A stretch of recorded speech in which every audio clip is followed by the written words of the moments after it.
হয়, এইটোতো মই যোৱাকালি ৰাতি ময়ো গম পাইছোঁ। কোনোবা কাৰোবাৰ ফেচবুক পেজত সেইটো দিছে, সেইটো বহুত মিছা কথা। মই যদি BPFLত যোৱাহেঁতেন বহুত আগতে গ'লোহেঁতেন। আৰু মইতো আগতেও কৈছোঁ, কোনো ক্ষেত্ৰত মই UPPF দলত নাযাওঁ। মই BPF দলৰ পৰাই মই জন্ম, আৰু BPF দলত শেষলৈকে মোৰ ৰাজনীতি শেষলৈকে BPF দলতে মই থাকিম। কেন্দ্ৰীয় BPF দলৰ সিদ্ধান্ত মৰ্মে আমাৰ যুৱ BPF, মহিলা BPF আৰু বড়োলেণ্ড ছাত্ৰ সন্থা, এই তিনিটা আমাৰ ভাতৃ সংগঠনে বিভিন্ন জিলাত গৈ বিভিন্ন ব্লকত তেওঁলোকে কৰ্মশালা কৰি আছে, যাতে আমাৰ ৱৰ্কাৰবিলাক মহিলাৰ কাৰণে কেনেকৈ আমি আঁচনি লৈছোঁ, বৰ্তমান প্ৰমোদ বড়ো ডাঙৰীয়াৰ চৰকাৰে কি কৰিব পৰা নাই, এইবিলাক কথাটো মহিলাৰ মাজত লৈ যাব লাগিব। যুৱসকলে আমাৰ BPF দলে যি কাম কৰিব লৈছে ভৱিষ্যত যুৱ প্ৰজন্মৰ কাৰণে, সেইবিলাক কথা আমাৰ যুৱ প্ৰজন্মৰ মাজত লৈ যাবৰ কাৰণে এই কৰ্মশালাটো তেওঁলোকে কৰিছে। বড়োলেণ্ড ছাত্ৰ সন্থা আমাৰ ভৱিষ্যত ছাত্ৰবিলাকৰ কাৰণে আমি BPF দলে কি কাৰ্যপন্থা লৈ আছোঁ, আৰু বৰ্তমান আমাৰ UPPL চৰকাৰ তেওঁলোকে যিহেতু যুৱসকলৰ কাৰণে একো কাম কৰা নাই, এইবিলাক কথাটোকে লৈ পেলাই তেওঁলোকে ৰাইজৰ মাজত যাব লাগিব। সেইকাৰণে আমাৰ প্ৰতিটো স্তৰৰ ৱৰ্কাৰবিলাকক, কৰ্মীসকলক যাতে তেওঁলোকে ৰাইজৰ মাজত গৈ কথাটো ক'ব পাৰে, তাৰ কাৰণে এই কৰ্মশালাটো কৰি আছে।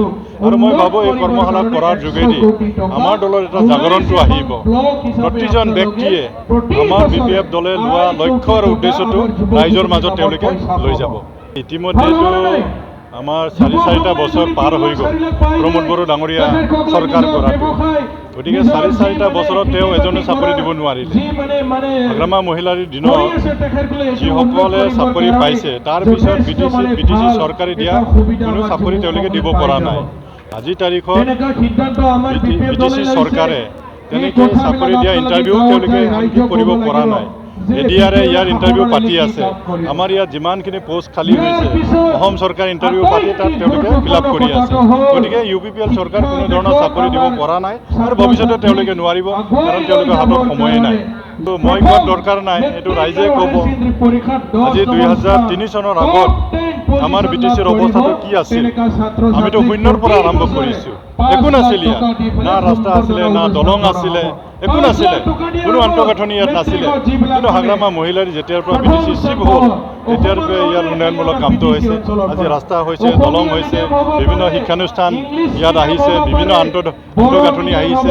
BTC চুক্তিৰ যোগেদি ইয়াত ইউনিভাৰ্চিটি আহিছে, মেডিকেল কলেজ আহিছে, CIT আহিছে, ইঞ্জিনিয়াৰিং কলেজ আহিছে, বিভিন্ন ধৰণৰ অনুষ্ঠান প্ৰতিষ্ঠানবিলাক আহিছে। যোৱা 4-4টা বছৰত BTR চুক্তিৰ পিছত প্ৰমোদ বড়ো ডাঙৰীয়া BTR চুক্তিৰ যোগেদি যিখিনি অনুষ্ঠান প্ৰতিষ্ঠান তেওঁ আনিম বুলি কৈছিলে, তেওঁ এটাও আনিব পৰা নাই। সেইটোতো ৰাইজে দেখা পাই আছে, মই ক'ব দৰকাৰ নাই। গতিকে ৰাইজে ইয়াৰ বিচাৰটো কৰিব।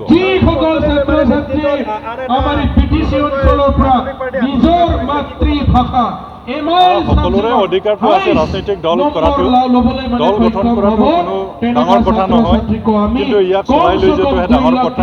ইয়াৰ ৰাইজে বিচাৰ কৰিব, কোনে দল গঠন কৰি শাসন ব্যৱস্থাত আহিব পাৰিব, এইটো ৰাইজে বিচাৰ কৰিব। সকলোৰে অধিকাৰ আছে, মোৰ তাত ক'বলগীয়া একো নাই। হয়তো আপোনালোকে সকলোৱে জানে, BPF দলৰ কোনো নেতা কৰ্মী অইন দলত যোৱা নাই, বৰং BPF দলত সকলোৱে বিচাৰিছে হাগ্ৰামা মহিলাৰী আকৌবাৰ BTC চিফ হোৱাটো। সেইকাৰণে অন্য দলৰ পৰা আজিৰ তাৰিখত BPF দলত যোগদান কৰাটোহে আমি দেখিছোঁ। BPFৰ পৰা কোনো নেতা কৰ্মী